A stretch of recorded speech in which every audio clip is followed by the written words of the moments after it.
Hello, everyone. We are now about to launch a great book. This book is and a book that is so much needed out there in so many different ways. So listen up. If it's not just for yourself, it's for maybe a friend or a colleague or somebody that you're associated with. This book you may not necessarily buy for yourself. It could be something that you buy for somebody else, or you might even buy it and put it out into your community. This is a really important book for people to look at, not just from their own perspective, but from what can you do to share this book. It's a must-needed book to be shared. And what I'm talking about and who I've got on today live is Shane Kelton. And welcome, Shane, to our book launch here today. Thank you. Thanks for having me. It still doesn't feel too real, but I'm sure it will in the next couple of weeks. Yeah, it's always the way with authors. Like it's something that I always see as a really selfless thing for authors to do, because they're sharing their heart, their soul, their message. They're sharing it out with the world, but also for the authors, it's their own journey as well, as they start to realize that, yeah, oh my gosh, I've got this book now, and people are going to read all about me. So I absolutely understand that, and especially with a book such as this. So the title of the book is pretty astounding and speaks for itself. You know, I didn't want to die. I just wanted the pain to end. And I'm sure that many people will resonate with the title of this book, if not for themselves, then maybe some that they knew. And it's about finding a better way. So welcome to this launch of this amazing book here. And we're going to be asking Shane a little bit about this book and why he wrote it, so people can understand the importance of this book. So I'll start with that. Why did you write this book? There's a few different reasons here. When I first attempted to take my own life, I was very honest and I guess vulnerable about that. And I had a lot of people come to me in the first couple of weeks, and I spoke about this in the book, where they started sharing their stories, and it would sort of end with, well, you're the first person I've told this. And I'm like, what, your family doesn't know, your friends don't know? And they're like, nah. And I'm like, so you're literally struggling by yourself. And essentially that's what I'd been doing for 8 years prior. So I found that I became a voice for a lot of people that were suffering in silence. And through that, I found I had a skill, and that was to share honestly and transparently. And I know over the few years after, I had many people reach out and say, like, if I didn't read your blog, I wouldn't be here today, or if I didn't, come across your page, I wouldn't have reached out for help. And that to me meant I just had to keep sharing, because there's a uniqueness about what I was doing. And as I say to people when they share with me, it's fine if you don't share with anyone else, but as long as you're getting the help that you need. And over that part of the journey, it reached a point. I'm very thankful. Up until last October, I didn't know anyone too close to me that died by suicide. And unfortunately, that changed in October and last year. And I remember going back to my old cricket club to be there, and I knew in that moment that I needed to do something more. And I'd just gone through my emails before, and I'd seen when we first actually set up a call, and that was March 2022. So it was about 8-9 months prior.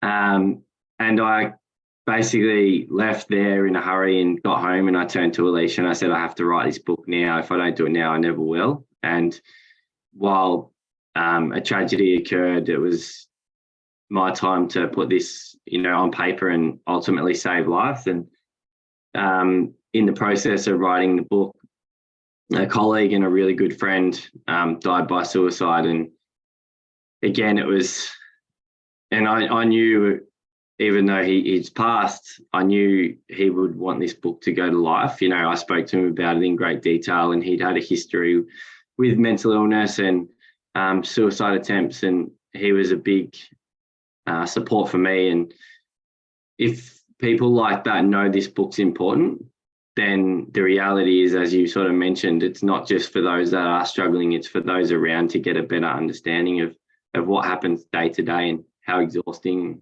living with mental health issues can be.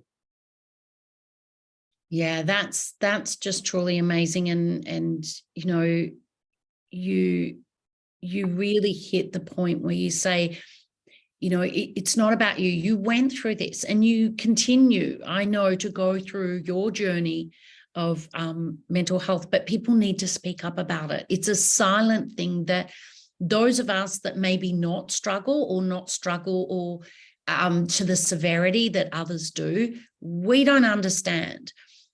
We sometimes, and I'll be raw and honest because I know you are too, sometimes we can be, you know, is it just attention seeking? Is it just something that you've done or that someone else thinks of and it's selfish, or it's something that, why would you do that to other people? You know, and it's not like that for the individual. It's anything but that. They want the pain to end, but they feel like they're a burden, or they feel like they're the voices and things that are happening for them. When we as the, say, caregivers or the friends or the family don't understand that, sometimes we can be not as supportive or not take it as serious. And I think that I just want to bring that to life, because you are raw, and this book isn't something that you've held back on. And I love that. You've really made it raw. You've made it vulnerable. And as much as it's talking about your story, this is about you sharing for others to learn from, and for others to, you know, my saying has always been, a book cannot just change someone's life, it can save a life. And this book here can definitely save people's lives. So, you know, but talk into that, you know, the carers, you know, we talk about what people are going to get out of this. And I think that one of the things that I know was the awareness of what it's like for the individual. And it's not selfish. It's something that they just don't know what to do. But by talking about it, by opening up, by being vulnerable, which you have in the book, can give other people permission to say, hey, maybe it can get better. Maybe this pain can go when I share and not just hold it in. So I know I've kind of talked about lots of things here, but I suppose it lends to go into, you know, what are the 3 things that people will get out of the book? Because it is for lots of different things that you're going. So if you talk first into, you know, the carers and what they might be thinking, and why this book is so good, where you're opening up for parents or friends or other people to understand this a little bit more. There was so many different aspects about writing this book, and compiling it all into 220 pages or something was incredibly difficult, because you don't want to miss anything, but the reality is you can't encapsulate everything. So it was just an aim to bring a lot of awareness, and different parts of the book will, you know, create different messages for different people. And I think in the end it came back to me, and it was like, just be truthful to me, and if the book doesn't pan out how it needs to pan out, it won't. And I think writing it and then knowing it was coming, there was a lot of nerves and anxiety of like, will this actually help people in the way I intend it to? And I was really thankful over last week to sort of have that soft launch where family and friends were able to purchase the copy, and the initial feedback is basically hit exactly how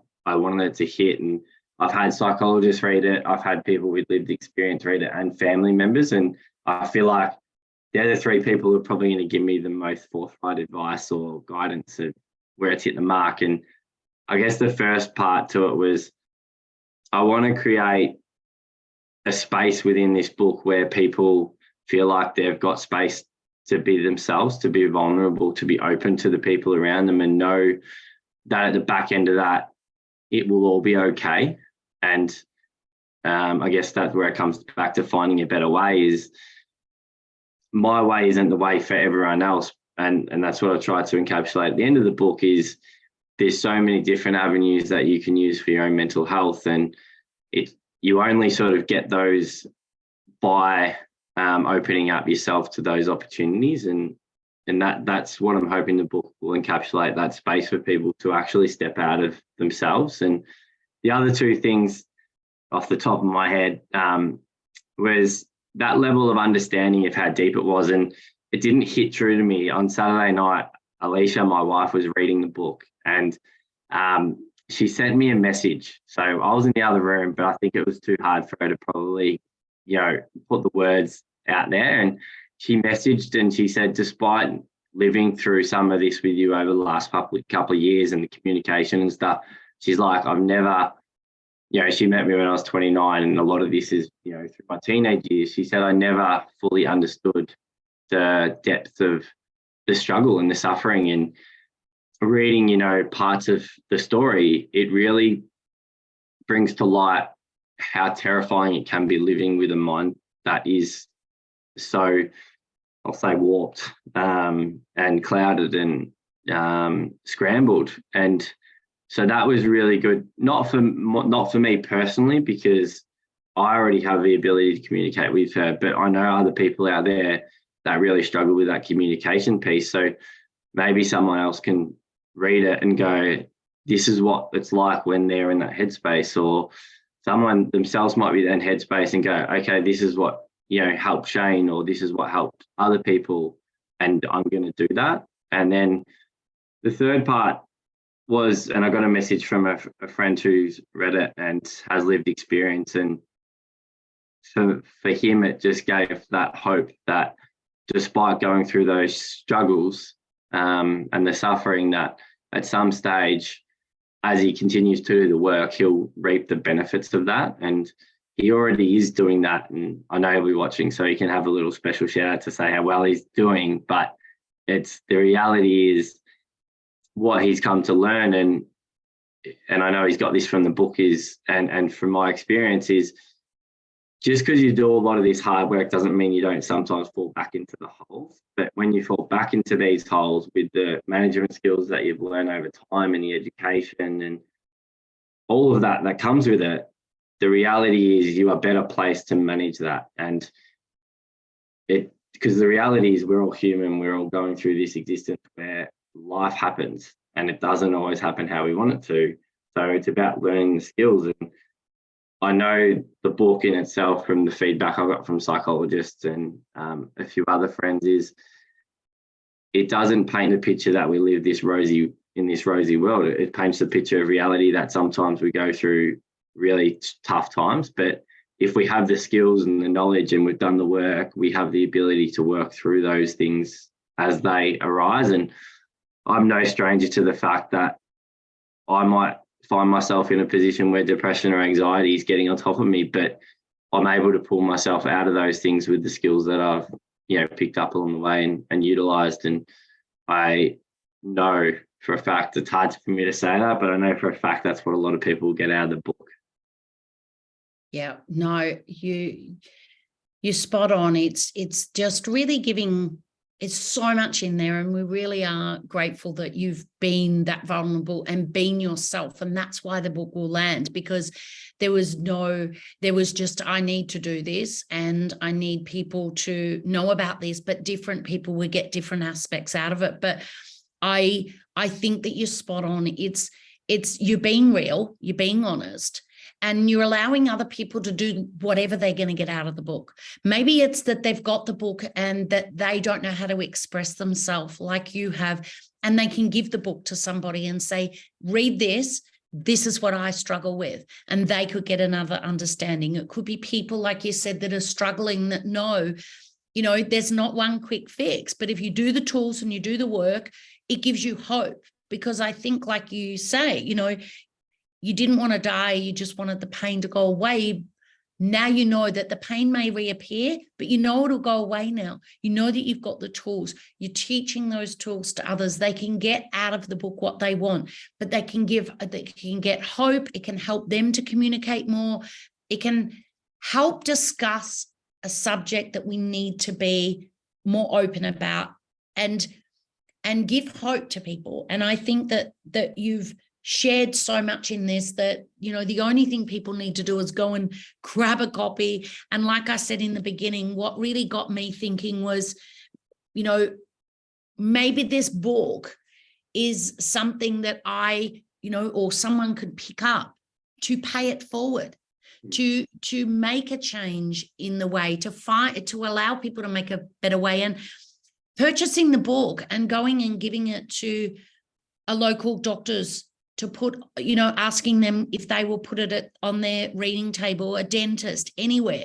It could be anywhere where people may sit down. So I encourage all the listeners here today, if this book is something that you think might be your pay it forward, purchasing the book and giving it to somebody else, handing it at a local library, putting it, you know, introducing it to bookstores in the local area, you know, think about you making a difference, not just for yourself or someone around you. If it hasn't affected you, it's affected someone in your community. I can guarantee you that. So even purchasing the book to give to someone in your community is something that I encourage people to do, where we're all doing our little bit of difference inside of the space of mental health. And, you know, you don't know what this book will do. It's a ripple effect. We may never know, and we won't ever know who may pick up the book, and you could have, you know, changed their life, saved their life, made a difference, given them the courage to speak up and communicate it. So, you know, I really appreciate you working with us and making a change. Is there anything else that we're going to put the link in, by the way, into the video here for down below in the comments for you to purchase a book for yourself, to purchase a book for a family member or for your community. So make sure you reach out and support Shane in this change that he is making, and the change that you can join him with in making a difference in this space. Is there anything else that you want to leave the listeners with today? I know that they've got to get the book to read everything about it, but is there anything that you would like to leave the listeners with today?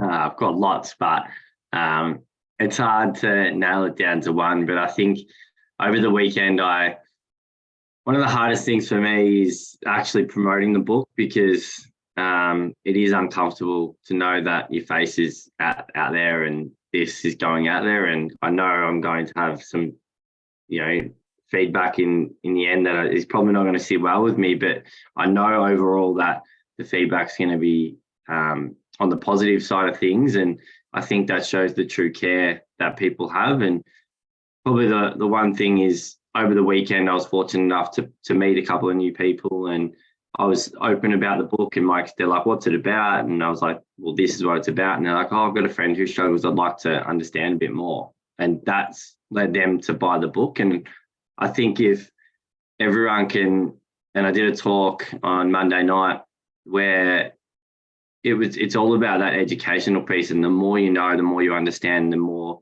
confident you're going to be in helping those around you. And I know for a fact, there's a lot of fear when someone says, I'm having suicidal thoughts. People are like, whoa, hey, whoa, like, maybe try this, maybe try that, when what you need to be is calm and present and, okay, like, is there anything I can do for you? What do you need from me in this moment?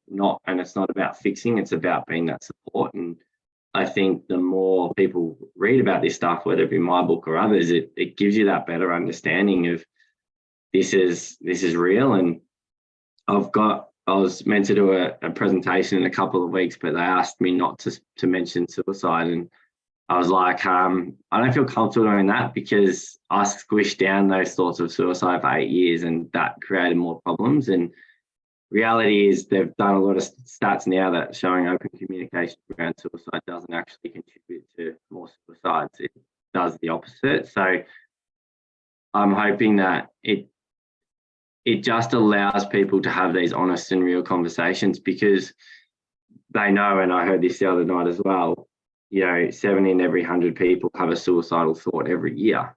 And that's, you know, some people that thought part comes and goes. They're like, oh, hang on a minute, that don't know where that came from.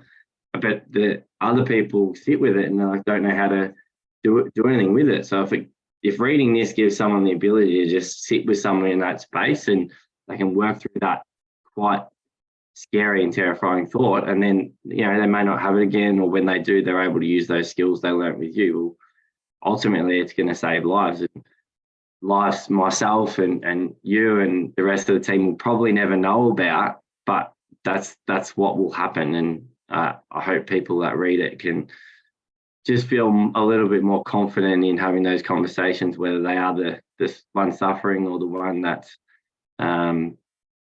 you know, supporting the person in crisis mode.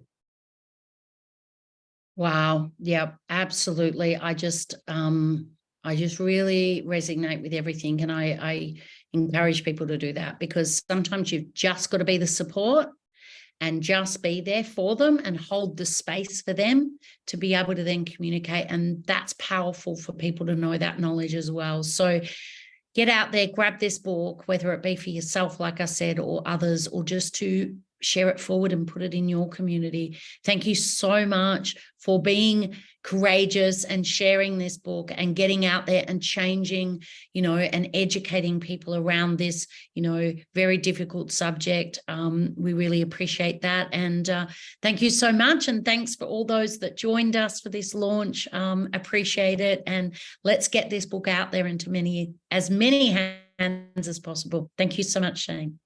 Thank you, Susan. Appreciate it.